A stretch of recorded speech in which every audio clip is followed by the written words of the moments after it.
Hi Fam Fam, welcome to Simplify Saturday. Today I'm going to be sharing with you how minimalism helped us travel flexibly.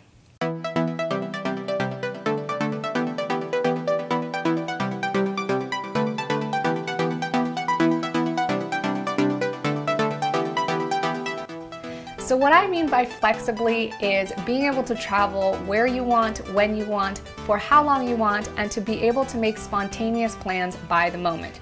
Even if you have an itinerary, it means you don't necessarily have to stick to that itinerary, and you're certainly not limited to it. Minimalism has helped us a lot with this, but before I begin, I'd like to ask you to give this video a thumbs up if you like it or you like these topics.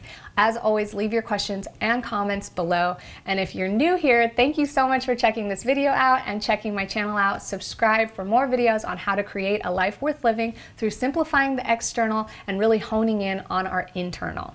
So traveling for us was a fun thing to do before minimalism even had a term, before we even had kids. And I wanted to start off by telling you the story that I recall when it was, I believe, 2010. I had a friend who was visiting us that was telling me how envious he was of how we were always jet setting and we had this flexibility, and he wished he had enough money to be able to do it. At that moment, the best way I could explain myself was to tell him, "Look around my apartment, what do you see?" And he looked around and his response was, "Well, nothing really. I see you guys have some pillows and blankets on the floor and you have a coffee table." And I said, this is the secret to our travel.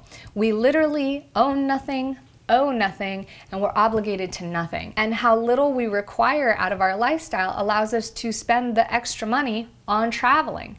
But that's step one. It's to reduce your consumption so that you can take your resources, your time, your energy, and put it into something more meaningful, like saving on traveling. And I know for me, the first step for this was like anytime I was at a store and I wanted to buy something and it was $20, I would ask myself, would I rather spend $20 on this shirt right now, or would I rather put that $20 towards going to the Caribbean? And of course, my answer was always something else like the Caribbean or saving up for something more meaningful. And it made it really easy to stop the spending and to put those resources into the things that I actually wanted to do. But minimalism, or the conscious awareness of keeping what adds value in your life, didn't stop there. It carried all the way into our traveling, which allowed us to have the flexibility and to have the extended stays that we were able to do. So number two was packing light. And this was huge because having light amount of stuff, you don't have to pay for storage. You don't have to spend all this time worrying about moving or what to do with it when you're gone or what to take. You literally took the essentials and it all fit typically in just one bag. This reduced the amount of money that you had to spend on extra baggage, having people carry the baggage, or transportation of that baggage, because fitting everything on your back allowed you to be free and flexible to move about wherever you were traveling. The third area that minimalism helped us was in where we stayed. Because we weren't so particular about having to stay at a perfect resort or really expensive luxury place, we were very flexible on staying at hostels, bed and breakfasts, and even campsites. Now, once in a while, if we felt like we wanted the luxury to kick off our feet and relax, we would go stay at a nicer hotel like the Marriott or the Hilton. But it was once in a while or for a specific purpose, and when we did, it felt so nice. There was so much more appreciation in staying in those places instead of having to expect those places. And because we were able to save so much money and get really involved communally in these other areas, it just expanded the experience more and allowed us more resources to be able to have a choice. The fourth area that minimalism helped was in transportation. We didn't rent cars, and if we wanted to for a particular reason, then we could, because we had the resources to and we weren't limited to that budget. But most of the time we just took public transportation or we walked. This heightened our experience. It also increased the amount that we were able to take in and do, because you take things in slowly when you walk. When you get on the public transit, you get to meet locals and you get to experience it from a really authentic place rather than a fabricated tourist experience. That leads me to number 5, which is local dining or more specifically, local grocery shopping.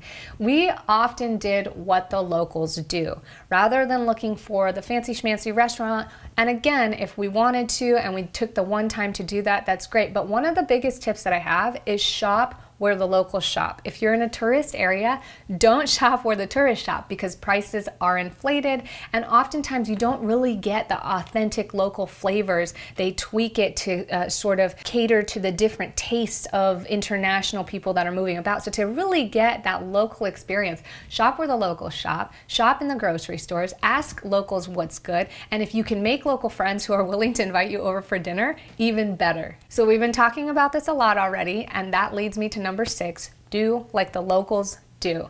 It's nice to go to a particular place, like when we were in New Zealand, to go to Hobbiton or to check out some of the like more touristy sites. But if you plan or schedule your itinerary to do all the tourist things, you're gonna burn through cash really quick. So many places have so many amazing free or really cheap things to do, especially if you do like the locals do. Oftentimes this is figuring out where the places that locals go that are free or cheaper, visiting local parks that are typically free. I love the local libraries or art museums. Those sort of things are really a great way to grasp the culture around you and get to sightsee and experience things without having to pay top dollar for them. We always had this phrase that was live like a tourist, and it really came down to the way that we defined tourist. Tourist to us meant looking at everything with interest, seeing it as if it was brand new, really absorbing it and taking observation, or like just kind of basking in that moment. You know, like when you visit Europe or someplace new, the Grand Canyon, you haven't seen it before, you kind of stop in awe and you sort of take it all in.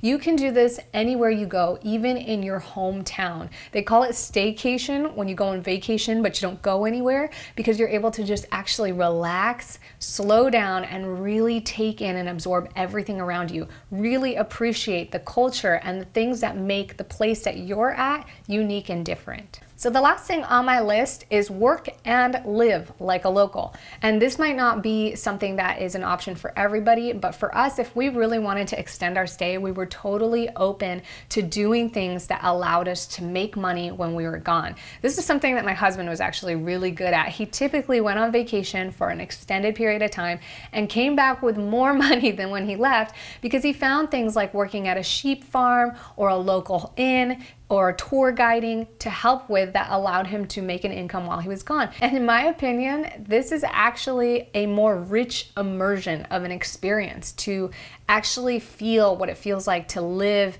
and work in a particular place. It's so different when you visit a place like a normal tourist that goes to an area for tourism, eating, shopping, dining, and experiencing activities that are generated for tourism, rather than really immersing in the actual culture and interacting with those people, trying to learn the language and learn the customs, trying to learn how to cook like them and make money and live like them. It is the most humbling and enriching experience that I've ever had, to be able to be accepted and to learn the ways of others, because you realize the world is so big and your perspective gets bigger. You gain a lot more, I would say, value in those experiences, in realizing that your own world and your own experiences are not the only or the right things out there, and there's so much to appreciate, and you start to love a little bit more and want to give a little bit more and connect a little deeper, you know, a little more outside of yourself, rather than this tiny